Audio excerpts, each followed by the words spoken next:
Good day, everyone. Since Father's Day is upon us this month, I would like to dedicate the next few minutes of this talk to all of the dads in the room.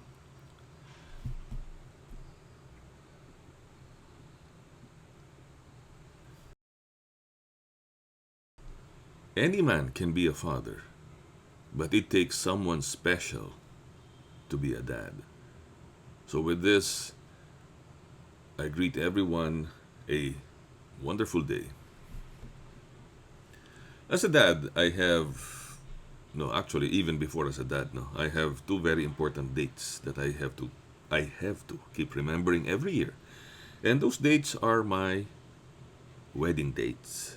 Yes, dalawang beses po, no, na kinasal sa Amerika, tapos kinasal ulit sa Saudi. Naninigurado lang ang aking asawa na talagang kasal kami. Joke, joke.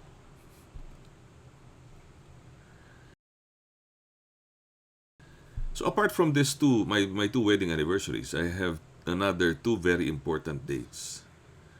June 10, 1989, and then 19 years later, April 5, 2008. June 10, 1989 is a very, very important milestone in my life because this is the day that my daughter Alex was born. And, being a first time dad, it was kind of scary.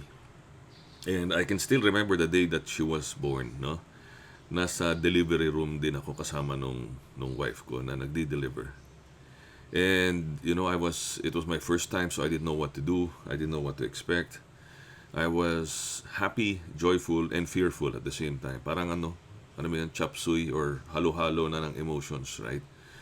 And as my wife was giving birth, no, not natural, and the doctor was asking her to push. And ako naman, kasi naalala ko yung doktor niya is maliit lang, no? Siguro mga 5'2". And when I saw the Alex head crowning, no, lumalabas na, medyo natataranta ako, no? So, kasi parang it looks a little bit slippery, no? With all of those, I think siguro yung kung ano man yung tawag doon, placenta or whatever, right? And habang lumalabas, medyo nagpapanik ako. So, nakikisalo ko, nakikisalo. And dahil nga nakikisalo ko na medyo nasangga ko yung yung doktor na si Doc Chavez na siguro 5'2" lang, 5'8" ako. Medyo hindi naman tumilapon, medyo naurong siya, no, habang nakikisalo ko. And sumasalo din siya, 'di ba? Dahil siya yung doktor eh. So sabi sa akin, Sir Jordan, baka gusto niyong sa labas na lang maghintay. Kasi parang nakakagulok po kayo. so, so sabi ko, ay sorry doc, kasi natataranta ako, hindi ko alam kung makikisalo ako sa iyo, baka madulas eh, baka mabitawan mo. Sabi ng doktor, hindi ko ito mabibitawan sa Jordan.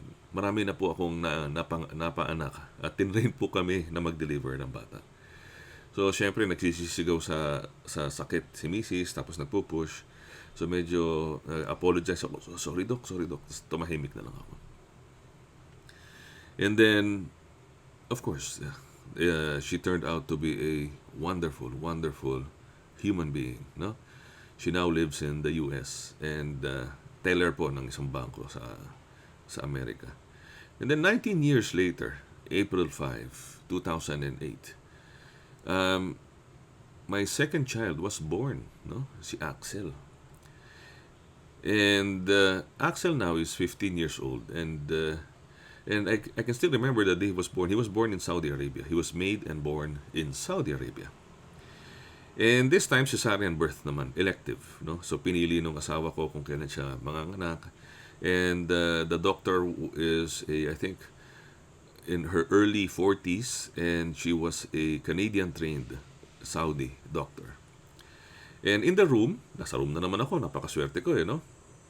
And in the room, I was with anesthesiologist, the doctor, my wife, and I also had my video camera. Kasi pinayagan kami na i-video yung paglabas ni Axel.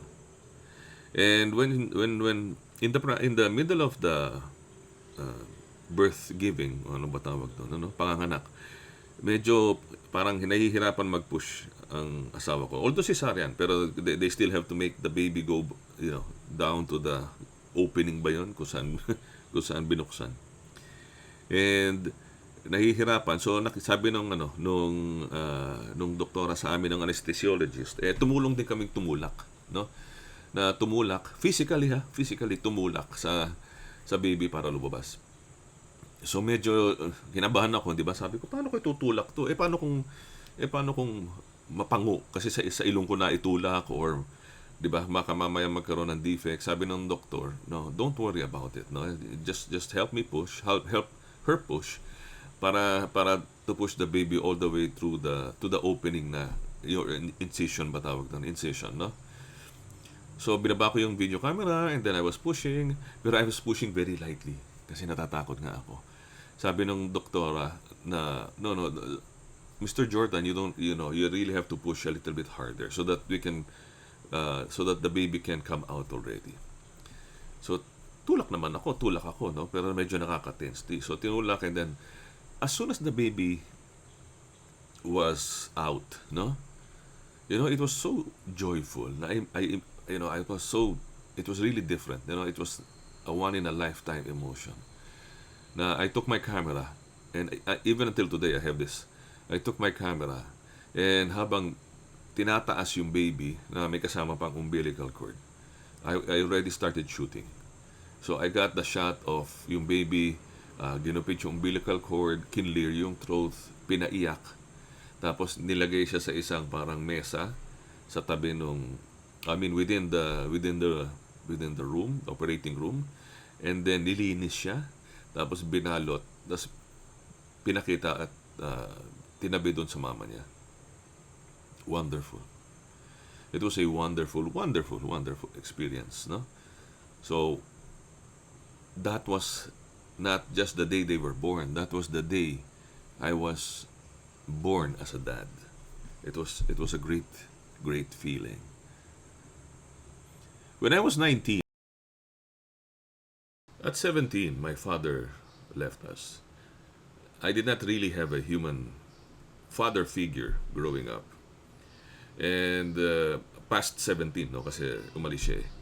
But again, ultimately, God is still my father in heaven. Pero here on earth, I did not have a real physical father past the age of 17. Ironically, even before the age of 17, you can say I have a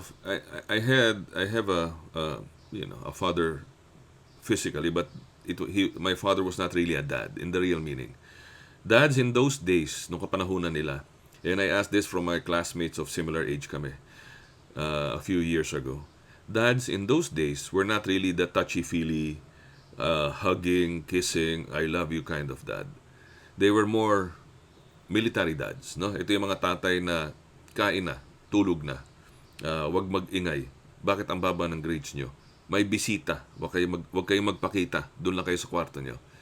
So my dad was not really an affectionate dad. And not once in my life have I heard him say that he loves me or that he loves any of my brothers or any of my siblings. So that was my first encounter, no, in my life of being of a dad. Then at the age of 23,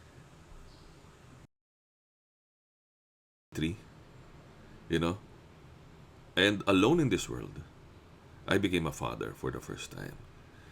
So, being a father and seeing what a father should not do, no? Kasi nga, hindi kami we did not feel the love of a father, and then he left us, no? So, at that junction in my life, I had two choices.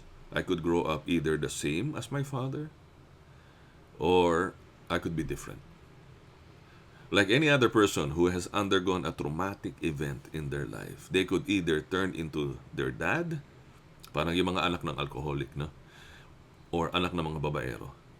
Or choose to break this generational curse of womanizing and leaving families behind.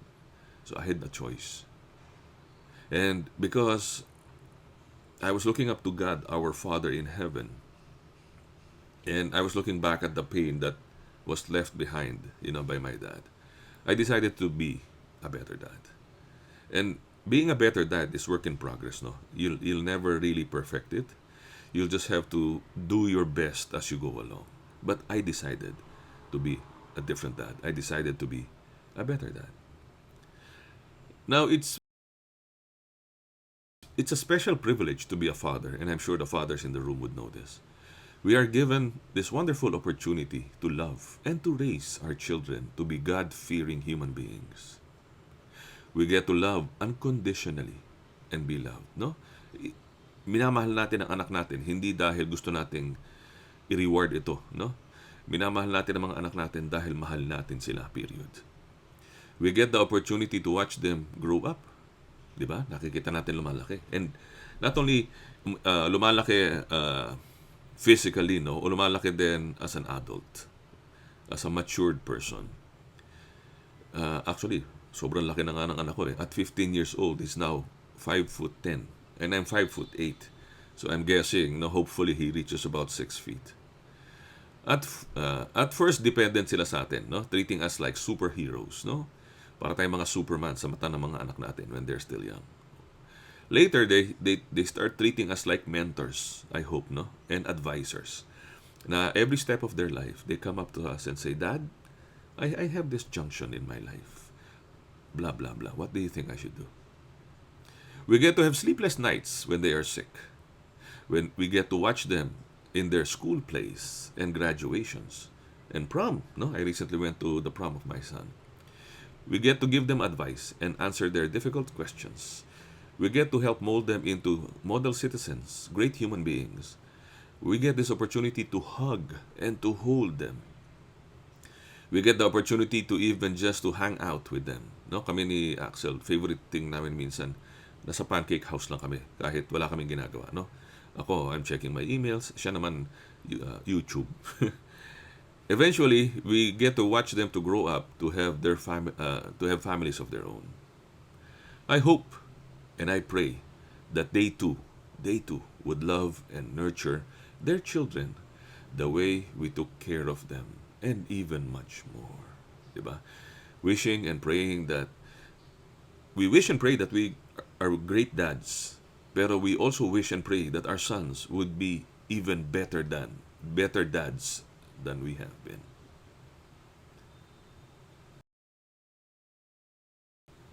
Being a father is the greatest blessing in my life, and I hope it's also the greatest blessing in in the lives of the fathers in this room.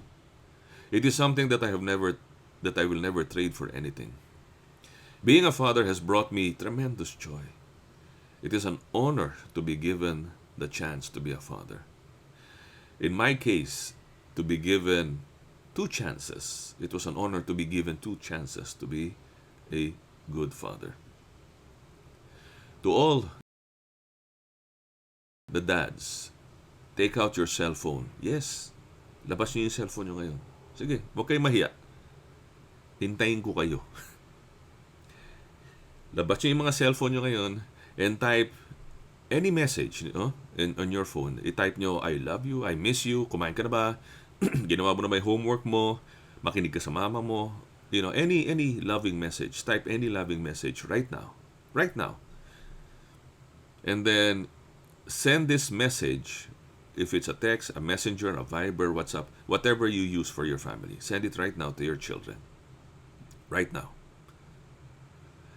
To all the dads listening, cheers. Happy Father's Day to all of us.